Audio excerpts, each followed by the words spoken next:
में टिप्पणी करिएगा कि क्या कोई नया चेहरे में कौन ऐसा है जो कह लीजिए कि छुपा रुस्तम साबित हो सकता है। इस पर भी आपकी टिप्पणी इकबाल सर। देखिए, मुझे संजीव जी अभी बिल्कुल नहीं लगता कि कोई नया चेहरा जो है वो कहीं आने की उम्मीद है। उसकी वजह है जो जीत की परसेंटेज है।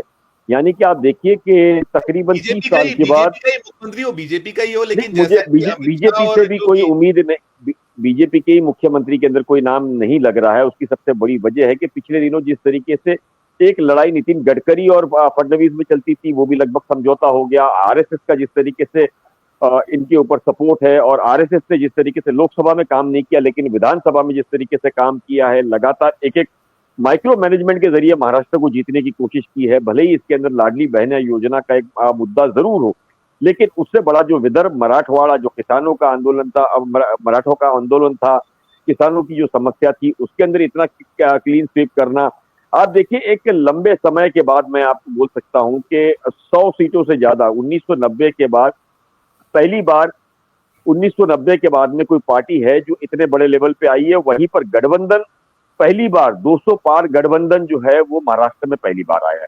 वो उसका जो क्रेडिट है वो देवेंद्र फडणवीस को ही जाता है। देवेंद्र से अब देवेंद्र भाई बन गए वो। आप देखोगे ना तो वहां महाराष्ट्र की राजनीति में कद उनका बढ़ता जा रहा है। मैंने पहले भी कहा कि हिंदू चेहरे के हिसाब से महाराष्ट्र में युवा चेहरा आप देवेंद्र फडणवीस को आप मान सकते हैं किसी भी तरीके से। और वहीं पर जो ऑपोजिशन है उनकी कंडीशन उन्होंने इस तरह कर दी है कि शायद वो नेता विपक्ष के लिए भी उनके पास फिगर अब तक नहीं पहुंचा है। 29 का एक फिगर होना चाहिए जो अब तक कांग्रेस के पास या शरद पवार एनसीपी के पास या शिवसेना के पास अब तक इतनी सीटें नहीं आई है। तो मुझे लगता है कि हालात जो है वो लगातार विपक्ष के लिए खराब होते जा रहे हैं। वहीं पे आपको मैं बता दूं 2019 के अंदर हाउस के अंदर एक बयान दिया था, जिसको अभी अचानक सोशल मीडिया ने टूल पकड़ा है, जिसको देवेंद्र फडणवीस ने कहा था, मेरा पानी उतरता देख, मेरे किनारे पे घर मत बसाना, मैं लौट कर आऊंगा, मैं समंदर हूं।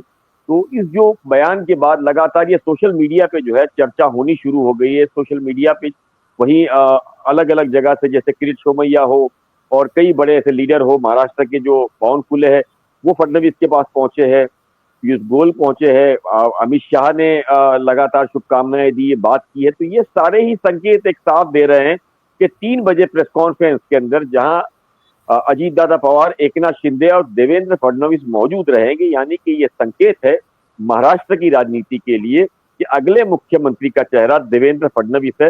साथ ही साथ मुंबई के अंदर मैं आपको बता दूं बड़े बड़े बैनर्स और पोस्टर लगना शुरू हो गए, जिसके अंदर अजीत दादा पवार, एकनाथ शिंदे दोनों अगल बगल में है और केंद्र बिंदु के तौर पर देवेंद्र फडणवीस है उसको बीच में रखा गया, यानी कि वो मैसेज देने की कोशिश कर रहे हैं। और वैसे भी आप समझ लीजिए संजीव जी, जिस हिसाब से, जिस हालात से मैं देख रहा हूं, 124 सीटें अब तक बीजेपी आगे चल रही है, कुछ जीत की कगार पे। ट्रेंड जो है वो बीजेपी का, अगर अपने अलायंस को न ले वो इस मुद्दे पे आ जाए कि हमको अकेले सरकार बनाना है, तो मेरे ख्याल से इंडिपेंडेंस को लेकर के वो सरकार बनाने की स्थिति 19 में में मैं यही आ पूछ रहा था, चुके हैं। 19 में पिक्चर, इसमें 19 में क्या है? इनमें उनके अपने रिवेल्स कितने जीते हैं जो भारतीय जनता पार्टी के थे? ये क्या इनका तस्वीर क्या है? वो अगर आपके पास हो तो जरूर देखिए, हमारे अभी दर्शकों। तक तो वो तस्वीर साफ नहीं हुई है। तकरीबन 20 जो रेबल्स है वो मेरे ख्याल से आगे चल रहे हैं एक एक करके। तो मुझे ऐसा लगता है कि अब इतना बड़ा टारगेट नहीं है, यानी कि 144 यानी 20 की बात हो तो उतना तो मैनेजमेंट इजीली कर लेगी भारतीय जनता पार्टी। नहीं, ठीक है, बिल्कुल।